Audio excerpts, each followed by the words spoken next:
Heavy is the head that has to manage all of this. Hey everyone, welcome back to my channel. We're now incentivized to buy what we already buy. Fumbling through college had me building. I also got something done on the other side. And that was right around, I would say, May, maybe right before renewing the lease for this property. Welcome to the channel, Martha. Thank you for having me here. Oh, I was going to say, I am getting up there in age, I'll tell you what. Bills paid by other people, life was never this good. I had to step back, knowing that it's... Your mindset is the difference between you making $30,000 a year and $500,000 a year. It's also the difference in you saving $100,000 a year and $500 a year. You know, everything is a mindset. Everything is what you intend to do. If you're intentional and you move with purpose, you can absolutely stop any type of problems from occurring. So for example, when it comes to real estate investing, when it comes to upgrading your own properties, whether it's framing work, whether it's plumbing work, whether it's whatever, if you can't find people to do it at a cost that is suitable for you, then the next best option is to actually learn how to do it yourself.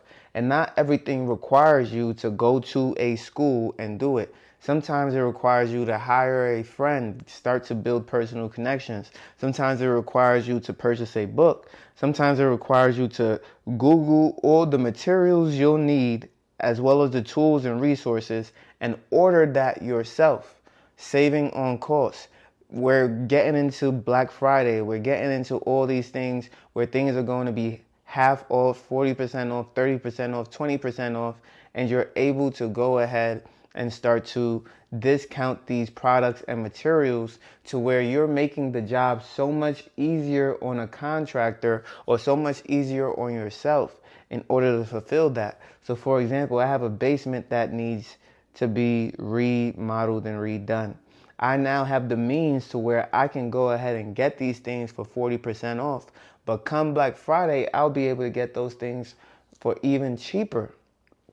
And so as I look at that, as I look at material costs, it is very advantageous for me to buy all of those things at that specific time because I'm going to get the best deals possible. And with that being said, I know that that is the best time for me to be knowledgeable, have the experience and the understanding that I am needing in order to fulfill everything that needs to be done. So with that being said, again, it takes understanding, it takes that knowledge, it takes that willingness, the intention to go ahead and get things done. And sometimes that is not enough. Sometimes you need a secondary force driving you forward. And for that, I'm looking at what is the cost associated with not doing some of these things myself. Is this worth my time? Is it worth me actually putting in the work? Am I going to save $10,000, $15,000, $20,000? If I'm going to save $20,000+, then it is very important for me to go ahead and get this stuff done myself. And so that's when I start to think about buying that material, getting the cost down, getting all these things down to where I'm literally only paying for labor. And now when you're only paying for labor, you're looking at a different type of cost. You're looking at a different type of environment where how long does it take to get done? How much are you charging for the hours? And, you know, that's an entirely different situation.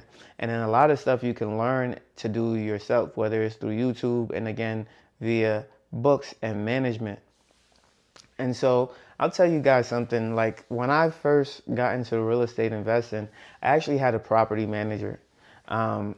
And that property manager was a good property manager, like didn't steal any money, did everything right by the books. When I say didn't steal any money, it means that whatever I agreed upon, I was paid.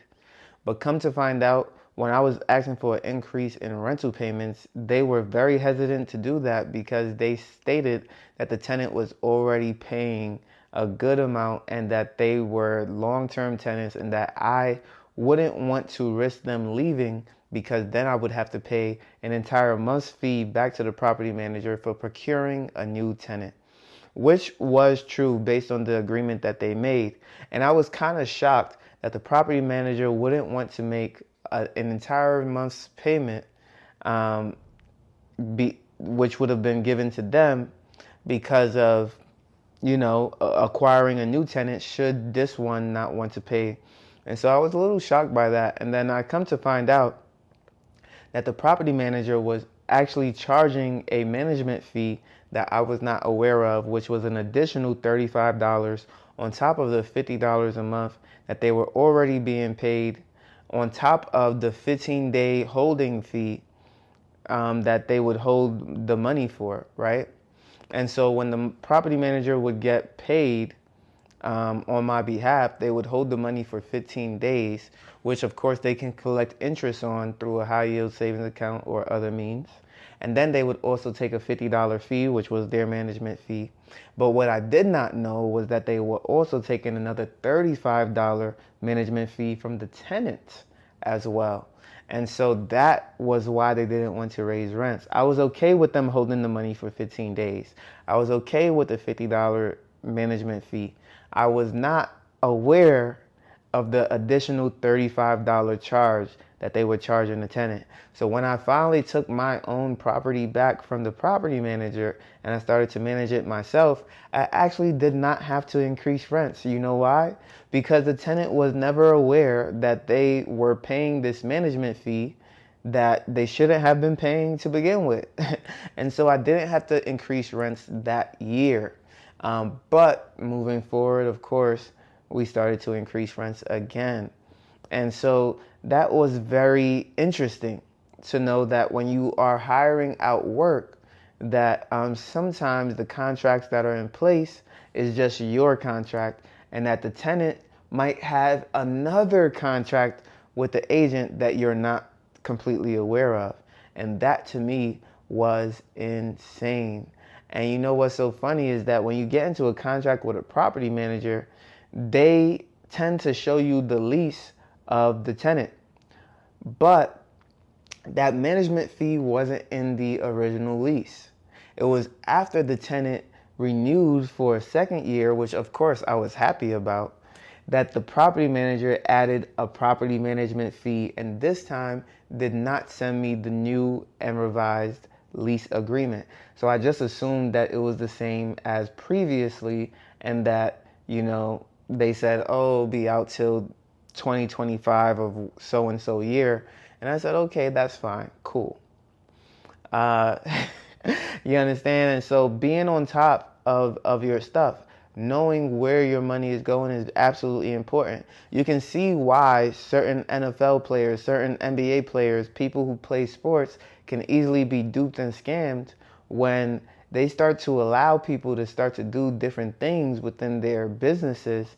And then all of a sudden, money is being stolen from places where money shouldn't have even been originating from, right? And so on a smaller scale, my tenants were affected because they were paying a little bit more than they had to at the time.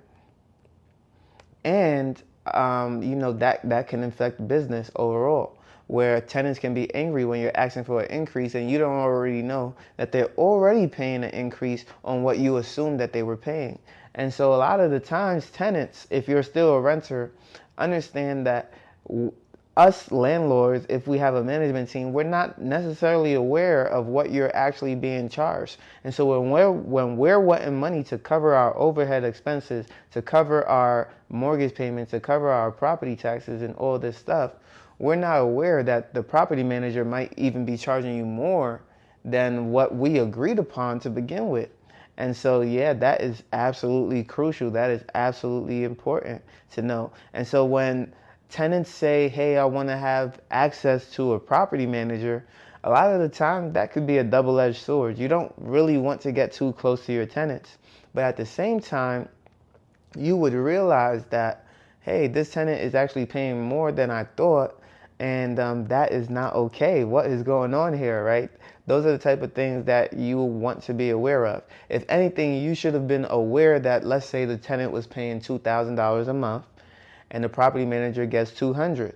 You don't want to be sidetracked to where the tenant is now paying $2,100 a month and the property is getting $200 from you and $100 from the tenant.